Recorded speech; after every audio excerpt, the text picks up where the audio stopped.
Dans les studios d'RLP, on reçoit aujourd'hui Lola et Émilie. Bonjour. Bonjour. C'est un moment un petit peu triste. C'est la journée des adieux après ces quelques semaines de votre présence à l'antenne. C'est vous que vous étiez dans ma place là, à interviewer, à animer les émissions, surtout les matinales. Merci à vous deux parce que nos deux stagiaires de École Radio de Bretagne. Émilie, nos auditeurs connaissent déjà, collaboré avec nous pendant de nombreuses années, mais elle a voulu se former et partir voir ailleurs. Et Lola, au contraire, elle est venue de Bretagne voir qu'est-ce que se passe en Périgord et qu'est-ce que fait cette radio locale associative RLP. C'est un petit moment de compte rendu de votre stage, on va dire, mais version radiophonique. Donc peut-être au début, pour nos auditeurs, vous pouvez dire comment ça s'est fait, pour toi, pour vous, Émilie, retour dans le lieu de nombreuses années de travail à RLP, mais maintenant comme stagiaire. C'est osé. C'est vrai, c'est osé, mais je pense qu'au fond de moi, le côté associatif de cette radio me plaît beaucoup et j'avais envie d'essayer de mettre de nouvelles choses en place que j'ai pu apprendre à l'école et notamment de créer une matinale, de faire des choses un peu plus en direct avec toute une équipe. Je me voyais pas le faire ailleurs qu'ici, dans cette radio qui m'a accueillie et ouvert les bras dès le départ en service civique. Donc je me suis dit, si à la place, je vais revenir ici en stage pour mettre tous ces petits projets en place et c'est ce que j'ai fait et j'en suis super heureuse.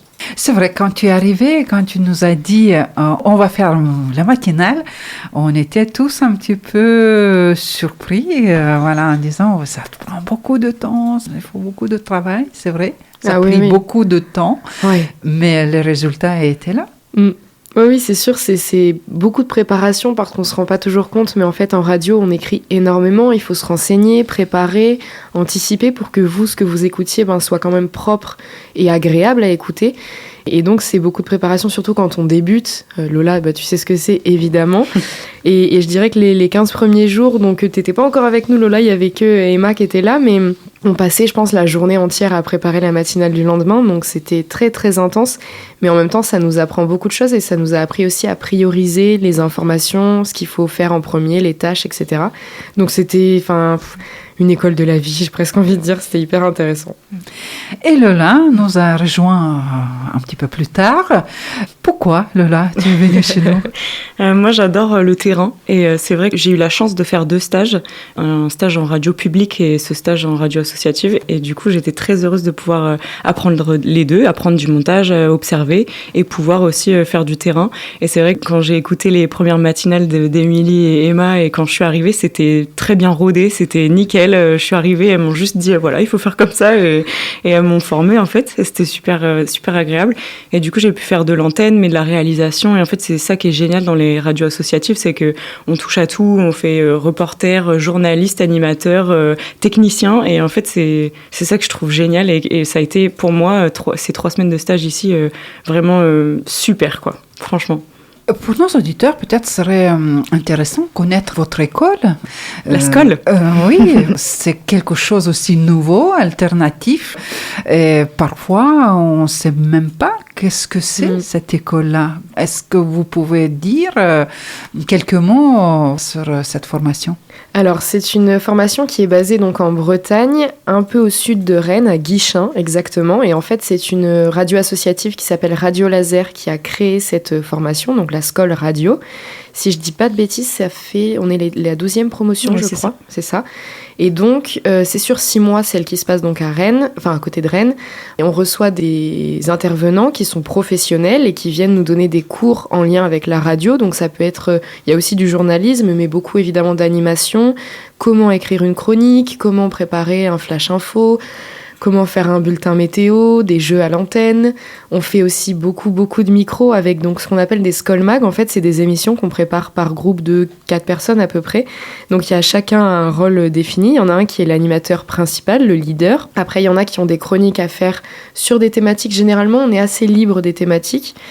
Plutôt de l'actualité locale, tant qu'à faire aussi, puisque ça reste une radio associative quand même qui diffuse. Et puis après, il y a une personne à la réalisation aussi. Donc en fait, on voit tous les aspects de ce ce qu'un animateur, animatrice peut réaliser, faire dans son métier plus tard. Et voilà, je vais te laisser poursuivre. Et on n'est pas sponsorisé par la SCOL pour dire ça. C'est pour dire, je pense que Émilie comme moi, on en a déjà parlé. On est vraiment très très contente de cette formation. C'est sur 6 mois en Bretagne. Et il y en a une nouvelle qui s'ouvre à Montpellier qui va être en alternance. Donc ça va être un peu différent. Je pense que c'est sur 1 an. Oui. Mais en tout cas, même si vous n'avez jamais fait de radio, c'est très formateur, c'est très complet. Et vraiment, de A à Z, les formateurs vous accompagnent. En fait, on a des formateurs qui sont de la radio laser, et des formateurs donc, qui viennent de partout. Et on a vraiment de tout, de radio commerciale, de radio associative, des journalistes, des rappeurs, des profs de théâtre. Donc en fait, c'est pour vous dire que en fait, on travaille de la voix au lâcher-prise à l'écriture, à vraiment le produit fini, tout y est. Franchement, c'est une des meilleures formations en tout cas, que j'ai pu voir. Ah oui, carrément, puisque en plus on est, comme tu l'as dit très justement, une promotion où vraiment il y a des personnes qui n'ont jamais fait de radio avant. D'ailleurs, c'était ton cas, c'était mon cas. Pas de bêtises, voilà, c'est ça. Et t'as été prise quand même. Il faut savoir qu'on est que... Alors, à côté de Rennes, parce que Montpellier, je peux pas en dire pour l'instant, c'est que le début, mais on est une promotion de 14 personnes avec des parcours totalement différents, des âges complètement différents, et c'est ce qui fait la richesse aussi, je pense, de cette formation, parce que non seulement on apprend des choses par rapport au métier, mais il y a aussi le parcours des uns et des autres, en fait, qui nous enrichit et qui nous aide aussi à avancer. Et il faut savoir que beaucoup de gens sont persuadés que pour faire de la radio, il faut avoir une voix, en fait, spécifique de radio. C'est archi faux. En vrai, pas du tout. Parce que, nous, on n'a pas forcément des voix de radio magnifiques ou quoi que ce soit. Mais juste le fait de travailler et de faire tous ces exercices et de bouffer du micro, comme on dit beaucoup là-bas, c'est ça qui fait l'expérience, quoi. Et c'est vrai que c'est hyper enrichissant. Et on voit beaucoup de choses. C'est très intense parce qu'on est en 35 heures. Oui, c'est ça. Oui. Et officiellement. Donc officiellement. Et donc, on a un stage d'1 mois à réaliser. C'est vraiment hyper formateur, il n'y a pas à dire, quoi. C'est très intense, très très intense, il faut le savoir. Mais la seule chose dont vous avez besoin pour être pris, c'est d'être motivé et d'avoir envie de toujours rester informé pour pouvoir le transmettre aux autres et de divertir les gens dans le respect. C'est tout ce que vous devez avoir en fait en vous, quoi. Exactement. Mais on voit que la motivation est toujours là et vous avez pu exercer tout ça. Qu'est-ce que vous avez appris ici, chez nous, dans nos studios? Est-ce qu'on peut faire un petit résumé de ces matinales que vous avez pris en main, que vous avez mis en place, que vous avez animé, que vous avez fait tout de A jusqu'à Z? Oui, les premiers jours quand je suis arrivée ici à RLP pour mon stage, j'avais dit à Aïda donc on voulait mettre une matinale en place et donc Lola n'était pas encore là, elle est arrivée une semaine, 15 jours après. Peut-être 3 semaines pour toi. Ah oui, quelque chose comme ça. Mais au départ, en tout cas, du coup, on n'était qu'avec Emma, donc une autre de nos collègues qui est ici en apprentissage. Et on s'est dit, on va essayer de mettre ça en place à 2, donc de 8h à 9h en direct. Et donc, pour faire une matinale, il faut des sujets, bien entendu. Donc, on prépare les interviews la veille, on essaye de les faire avec nos collègues aussi, parce que ceux qui ont écouté la matinale ont entendu qu'il n'y avait pas que nous, bien sûr. C'est un travail d'équipe, même s'il n'y a que nous qui parlons le matin, mais il y a aussi Aïda derrière qui fait des interviews, qui nous prépare le montage, les sujets, qui nous écrit les lancements qu'on dit à l'antenne, évidemment. Et il y a Antoine, Simon, Yann aussi qui est en stage en ce moment, enfin toute une équipe derrière qui gère tout ça. Et donc après on écrit l'introduction, les lancements des interviews, on fait un horoscope aussi, enfin c'est tout un, comme je le disais tout à l'heure, tout un travail la d'écriture. Météo, de l'actu locale, et en fait on peut parler des flash infos locaux, on peut parler d'actu locale en direct, et on passe aussi évidemment des bouts de reportages qu'on a pu faire la veille, donc c'est aussi de l'actualité locale. Oui, le but c'est de pouvoir vous informer et de partager avec vous, auditeurs, ce qui vous intéresse sur le territoire, et puis de vous donner aussi des petites recos, enfin des adresses, etc., pour que vous puissiez connaître un peu plus le territoire, savoir quoi faire. C'est vraiment l'avantage de cette radio, c'est qu'elle est ouverte pour tout le monde, pour donner la parole à tous. Et c'est ce qu'on essaye de faire à travers la matinale, justement, chaque matin en direct, de donner la parole à chacun et de rendre ça un peu plus animé, parce que évidemment, c'est du live, c'est du direct. Mais c'est aussi ça le métier de la radio, finalement. C'est ce qui est passionnant, c'est que y a des petits cafouillages des fois, mais ça fait partie du direct aussi. Et c'est trop cool, quoi. C'est incroyable, ouais. Mais merci de décrire cette cuisine qu'on ne voit pas. En vous écoutant, c'était tout fluide, tout simple, tout, on dirait, naturel. Mais derrière, comme vous avez dit, il y a un travail de préparation. Est-ce que vous avez des regrets, les choses que vous n'avez pas pu réaliser pendant ce mois-ci? Peut-être quelque chose qui reste encore aujourd'hui. On pouvait, mais... Honnêtement, ma première réponse, c'est que j'ai aucun regret là comme ça, parce que ça a été vraiment un stage vraiment merveilleux. Franchement, c'est pas pour... J'ai trouvé ça vraiment super. Peut-être la frustration, ça aurait été de vouloir faire encore plus, parce qu'en fait, notre matinale, elle est construite, elle est bien. Et en effet, c'est une cuisine, parce qu'on cuisine la veille et le jour même pour la météo et pour tout ce qui vient en dernière minute qu'on pourrait rajouter. Et en fait, ma frustration, ça aurait été d'encore plus, parce que là, on a essayé, par exemple, depuis ce matin, d'avoir des appels des auditeurs en direct. Et en fait, j'aurais bien aimé pouvoir l'étendre et pouvoir faire des vrais jeux avec les auditeurs en direct, pouvoir rajouter encore plus de flash info et même une construction encore plus dynamique. Après, c'est un peu le métier de la frustration, donc en fait, on a tout le temps envie d'améliorer. Mais pour tout le reste, moi, j'ai vraiment pas de regrets, quoi. Et toi ? Moi je dirais que c'est pareil, c'est pas tellement de vrais regrets parce que c'était juste génial, mais c'est passé trop vite en fait. Et c'est là maintenant où on commençait vraiment à avoir nos habitudes, parce que du coup évidemment on se répartit les tâches aussi de la matinale à préparer. Et c'est là qu'en fait le stage se termine alors qu'on avait envie de faire plus. Presque si on aurait pu, on aurait fait 1 heure de plus, même de direct. Oui. Et puis oui, c'est ça, faire participer les auditeurs. Mais en fait, c'est là aussi qu'on voit qu'on continue à apprendre en le faisant. Et donc, il y a des choses qu'on n'a pas réussi à mettre en place. Et encore, les interviews que vous entendez, parfois, elles sont préparées en avance et ça donne l'impression que c'est en direct. Mais on a reçu à plusieurs reprises vraiment des personnes qui sont venues, notamment ce matin d'ailleurs, dans les studios à 8h. Donc, il faut les faire rentrer pendant l'émission, que ça fasse pas trop de bruit, les faire intervenir, après les faire repartir. C'est toute une mise en place et c'est ça qui est trop bien et qui est le mieux. Donc c'est vrai que le petit regret, c'est que ce soit déjà fini et qu'on n'ait pas pu encore faire plus de choses. Mais c'était déjà une chance exceptionnelle de pouvoir autant mettre de choses en place parce que c'est fou, quoi.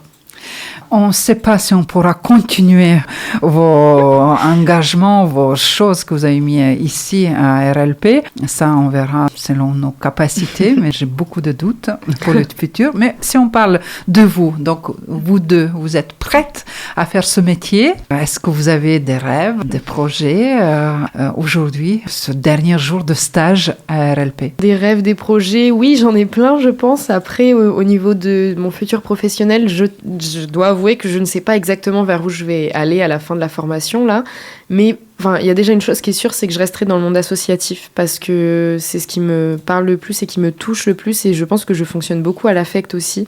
Et c'est tellement riche et tellement bienveillant et ouvert que je me vois pas travailler dans une radio où tout est hyper chronométré, hyper speed, où les gens n'ont pas forcément l'occasion de venir parler. Ce serait trop dur pour moi, je pense.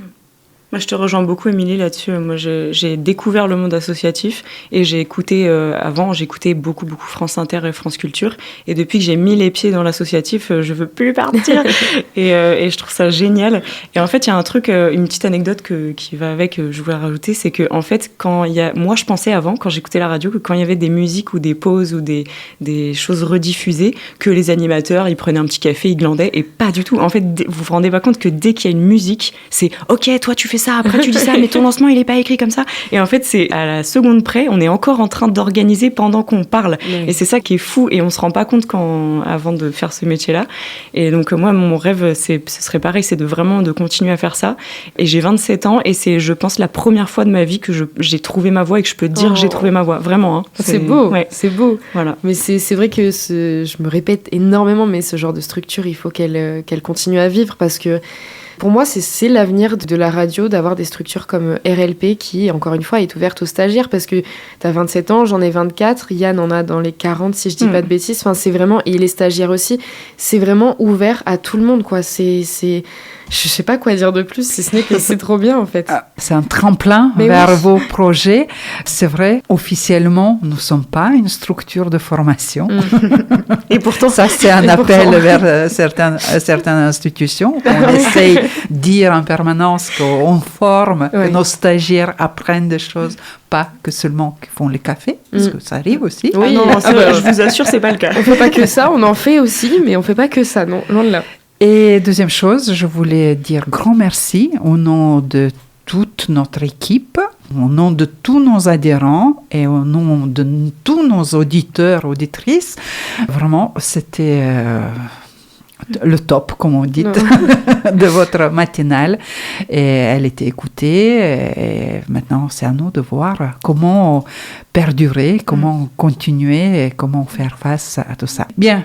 Sinon, peut-être on vous attendra ailleurs. Mais merci pour votre collaboration, pour votre travail ici à RLP, malgré que c'était que le statut de stagiaire, mais en espérant que ça va s'arranger. Merci. Merci beaucoup. Et bonne continuation à toutes les deux. Et il y a encore les examens que vous attendent. C'est ça, vous n'avez pas dit. Mais non, là, on dit que le positif.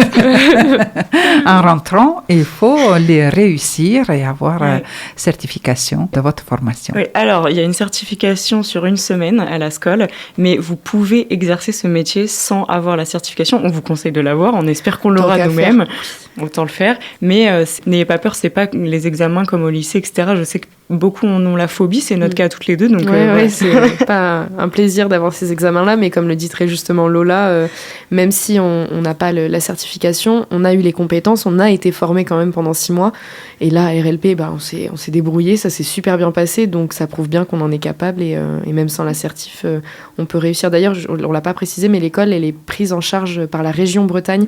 Donc moi, personnellement, toi Lola, t'es de Rennes, mais moi qui viens de la Dordogne, qui suis partie étudier là-bas, je n'ai rien eu à payer pour l'école, si ce n'est le logement, évidemment, sur place, la nourriture, mais tout le reste était pris en charge, et c'est vrai que c'est quand même pas très commun dans nos métiers d'avoir des centres de formation comme ça, donc je trouve que c'est bien de le souligner aussi. C'est-à-dire que le coût de la formation est financé entièrement par la région, et en plus, vous avez une indemnisation de la région, donc c'est vraiment, c'est super, quoi. C'est comme une alternance un peu. Oui, c'est ça, quasiment, ouais. Et c'est tellement pris sur la pratique de ce métier que vous êtes vraiment satisfaite et aussitôt prête à prendre l'antenne et faire les reportages et les micro-trottoirs que vous avez réalisés. Merci. Nos auditeurs vont vous écouter parce que certains sujets vont encore être diffusés et rediffusés.